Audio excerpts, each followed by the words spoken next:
കൊച്ചി BPCL-ൽ മിന്നൽ പണിമുടക്ക്. ഗ്യാസ് സിലിണ്ടറുകളുടെ നീക്കം നിലച്ചു. ഡ്രൈവറെ മർദ്ദിച്ചു എന്നാരോപിച്ച് 200 ലോറി ഡ്രൈവർമാരാണ് സമരം ചെയ്യുന്നത്. അശ്വിൻ പാലാഴിയുണ്ട് കൊച്ചിയിൽ നിന്ന് വിവരങ്ങളുമായി. അശ്വിൻ, ഈ മിന്നൽ പണിമുടക്കിന്റെ കാരണം എന്താണ്?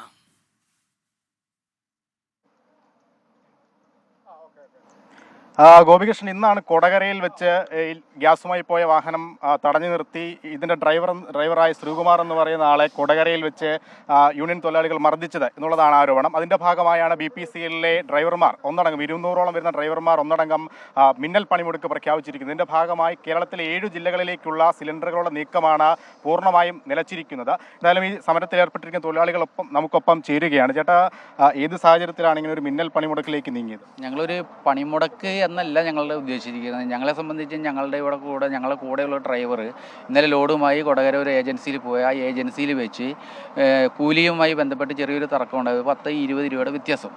ഞങ്ങൾക്ക് തന്നിരിക്കുന്ന ലിസ്റ്റ് അനുസരിച്ചാണ് ഞങ്ങൾ പൈസ കൊടുക്കുന്നത്. ഇറക്കി കഴിഞ്ഞപ്പോൾ അവർ കൂടുതൽ പൈസ ചോദിച്ചാൽ അത് കൊടുക്കാൻ പറ്റില്ല എന്നുള്ളൊരു കാരണമാണ് ഉണ്ടായത്. അവർ അദ്ദേഹത്തെ ആ പേരും പറഞ്ഞ് 2 പേര് കൂടി അദ്ദേഹത്തെ മർദ്ദിക്കുകയാണ്, ക്രൂരമായി മർദ്ദിക്കുകയത്. നിലവിൽ ഇപ്പോൾ ആസ്പത്രിയിലാണ്, മെഡിക്കൽ ട്രസ്റ്റാണ് പുള്ളി. സമരം കേരളത്തിലെ ഒരു 7 ജില്ലകളെയാണ് ബാധിക്കുന്നത്. 7 ജില്ലകളെ ബാധിക്കും. ഈ ഇത് തുടർന്ന് കൊണ്ടുപോകാനാണോ? ഇത് തുടർന്ന് കൊണ്ടുപോകാനല്ല ഞങ്ങൾ ഉദ്ദേശിച്ചത്. ഞങ്ങളെ സംബന്ധിച്ച് ഞങ്ങൾ പോകുന്ന സ്ഥലത്ത് ഞങ്ങൾക്കൊരു സംരക്ഷണം കിട്ടണം. ആ ഏജൻസിയിൽ നിന്ന് പോരുന്നവരെ ഞങ്ങൾക്ക് സംരക്ഷണം കിട്ടണം. അതാണ് ഗോപികൃഷ്ണൻ, അതാണ് ഇവർ പല ജില്ലകളിലേക്ക് ലോഡുമായി പോകുന്നവരാണ്. ഈ ലോഡ് ഇറക്കാൻ ചെല്ലുന്ന സ്ഥലങ്ങളിൽ ഇവർക്ക് പൂർണ്ണ സംരക്ഷണം വേണമെന്നൊരു ആവശ്യം ഉന്നയിച്ചുകൊണ്ടാണ് ഇപ്പോൾ ഈ ഒരു സമരപരിപാടിയിലേക്ക് ഇവർ നീങ്ങിയിരിക്കുന്നത്. എന്തായാലും അതിനൊരു ഉറപ്പ് കിട്ടുന്നത് ഒരു സമരം തുടരും എന്നുള്ളതാണ് ഇവരുടെ നിലപാട്. നേരത്തെ സൂചിപ്പിച്ചതുപോലെ 140ഓളം ലോഡുകളാണ് ഇതിനോടകം മുടങ്ങിയിരിക്കുന്നത്. കേരളത്തിലെ 7 ജില്ലകളെ പ്രധാനമായി ബാധിക്കുന്നുണ്ട്. എന്തായാലും ഇവരുമായുള്ള അനുനയ ചർച്ചയൊക്കെ വരും മണിക്കൂറുകൾ ഉണ്ടാകുമെന്നുള്ള പ്രതീക്ഷയിലാണ്. ഇവരുമായുള്ള അനുനയ ചർച്ചകൾ നടത്തേണ്ടത് ആരെയാണ് ഇവർ അത്തരം ചർച്ചകൾക്ക് പ്രതീക്ഷിക്കുന്നത്? പിന്നെ ഏതാണ്ട് 7 ജില്ലകളെ 140 ഈ ഗ്യാസ് സിലിണ്ടറുകൾ എത്തിക്കുന്നത് ബാധിക്കുമെന്ന് പറയുമ്പോൾ സ്വാഭാവികമായും അതൊരു വലിയ പ്രതിസന്ധി ഉണ്ടാക്കുമല്ലോ. അപ്പോൾ ഈ സമരം ഇതേപോലെ തുടർന്നു കൊണ്ടുപോകാനാണോ അവർ ഉദ്ദേശിക്കുന്നത്? ആരുമായുള്ള ചർച്ചയ്ക്ക് വേണ്ടിയാണ് അവർ കാത്തിരിക്കുന്നത്?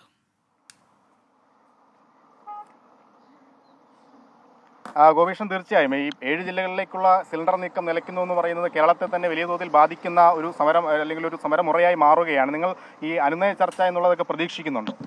പ്രതീക്ഷിക്കുന്നതാണ്. ഞാൻ കോൺട്രാക്ടേഴ്സിൻ്റെ ഭാഗത്തുനിന്ന്, കമ്പനിയുടെ ഭാഗത്തുനിന്ന്. സർക്കാർ തലത്തിൽ ഈ സമരത്തെക്കുറിച്ച് അറിയിച്ചിട്ടുണ്ട്? ഞങ്ങൾ അറിയിച്ചിട്ടില്ല, അത് അവരെ അറിയിക്കേണ്ടത്. ഞങ്ങളെ സംബന്ധിച്ച് ഞങ്ങൾ കമ്പനിയെയും ഞങ്ങളുടെ കോൺട്രാക്ടേഴ്സിനെയും ഞങ്ങൾ അറിയിക്കേണ്ടത്. കോൺട്രാക്ടർമാരുമായുള്ള ഒരു ചർച്ചയാണ് നിങ്ങൾ ആവശ്യപ്പെട്ടത്. ഇദ്ദേഹത്തെ ആക്രമിച്ചതിൻ്റെ CCTV ദൃശ്യങ്ങൾ ഞങ്ങൾക്ക് തരാമെന്നാണ് അവർ ആദ്യം സമ്മതിച്ചിരുന്നത്. കാരണം ഞങ്ങൾ പ്രതികളല്ല, ഇരകളാണ്. ഞങ്ങൾക്കത് കാണുവാനുള്ള അവകാശം കാര്യങ്ങൾ ആവശ്യപ്പെടുവാനുണ്ട്. ഇപ്പോൾ അവർ പറയുന്നത്, ശ്രീമോഹൻ ഗ്യാസിൻ്റെ ഉടമ പറയുന്നത് ആ CCTV ദൃശ്യങ്ങൾ തരാൻ കഴിയില്ല എന്നുള്ള നിലപാടാണ് അദ്ദേഹം സ്വീകരിക്കുന്നത്. അപ്പോൾ ഇത് തെളിവ് നശിപ്പിക്കുന്നതിൻ്റെ ഭാഗമാണോ അതോ അക്രമികളുടെ കൂടെ ചേർന്നുകൊണ്ട് ഞങ്ങൾക്കെതിരെ തിരിയുന്നതിൻ്റെ ഭാഗമാണോ എന്ന് ഞങ്ങൾക്കൊരു സംശയമുണ്ട്. അപ്പോൾ ഗോപീഷൻ, ഈ ഇവർ പല കോൺട്രാക്ടർമാരുടെ കീഴിൽ ജോലി എടുക്കുന്നവരാണ്. അവരിൽ നിന്നും ഒരു അനുകൂല തീരുമാനമാണ്, അതായത് ജോലി എടുക്കുന്ന സ്ഥലങ്ങളിൽ പൂർണ്ണ സംരക്ഷണം എന്നുള്ള നിലപാടാണ് ഇവർ മുന്നോട്ട് വയ്ക്കുന്നത്. എന്തായാലും അതുമായി ബന്ധപ്പെട്ടുള്ള ചർച്ചയാണ് ഇവർ പ്രതീക്ഷിക്കുന്നത്. മന്ത്രിതലങ്ങളിലൊക്കെ അല്ലെങ്കിൽ സർക്കാർ തലങ്ങളിലേക്ക് സമരത്തിന്റെ വിവരങ്ങൾ അറിയിക്കാനുള്ള നടപടികളും ആരംഭിച്ചിട്ടുണ്ട്. ഏതായാലും ഇത് ഈ സിലിണ്ടർ നീക്കത്തെ കാര്യമായി ബാധിക്കും. അതുണ്ടാക്കാൻ പോകുന്ന പ്രത്യാഘാതങ്ങളെ കുറിച്ചൊക്കെ അവർക്ക് അറിയുമല്ലോ. അപ്പോൾ ഒരു അനുനയ നീക്കം എന്നത് സ്വാഭാവികമായി ഉണ്ടാകേണ്ടതല്ലേ? ഇന്ന് തന്നെ ഈ പ്രശ്നം പരിഹരിക്കപ്പെടുമെന്ന പ്രതീക്ഷ അവർക്കുണ്ടോ?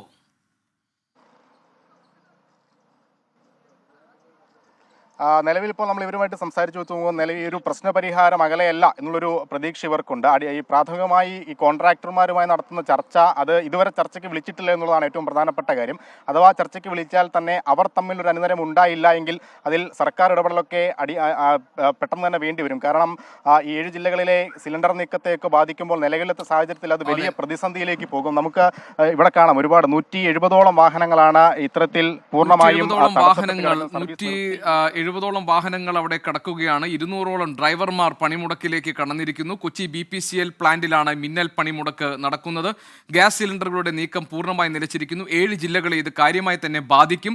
ഡ്രൈവറെ മർദ്ദിച്ചു എന്നാരോപിച്ചാണ് 200 ലോറി ഡ്രൈവർമാർ ഇപ്പോൾ സമരം ചെയ്തുകൊണ്ടിരിക്കുന്നത്. അനുനയ നീക്കങ്ങൾക്ക് വേണ്ടിയുള്ള ശ്രമങ്ങൾക്ക് കാത്തിരിക്കുകയാണ് അവർ, ചർച്ചകൾക്ക് വേണ്ടി കാത്തിരിക്കുകയാണ്. തങ്ങൾ മറ്റു ജില്ലകളിലേക്ക് ചെല്ലുമ്പോൾ അവിടെ സംരക്ഷണം ഉറപ്പാക്കണം എന്ന ഒരു ന്യായമായ ആവശ്യമാണ് ഈ ഡ്രൈവർമാർ മുന്നോട്ട് വെക്കുന്നത്. അശ്വിൻ പാലാഴിയാണ് കൊച്ചിയിൽ നിന്ന് വിവരങ്ങൾ നൽകിയത്.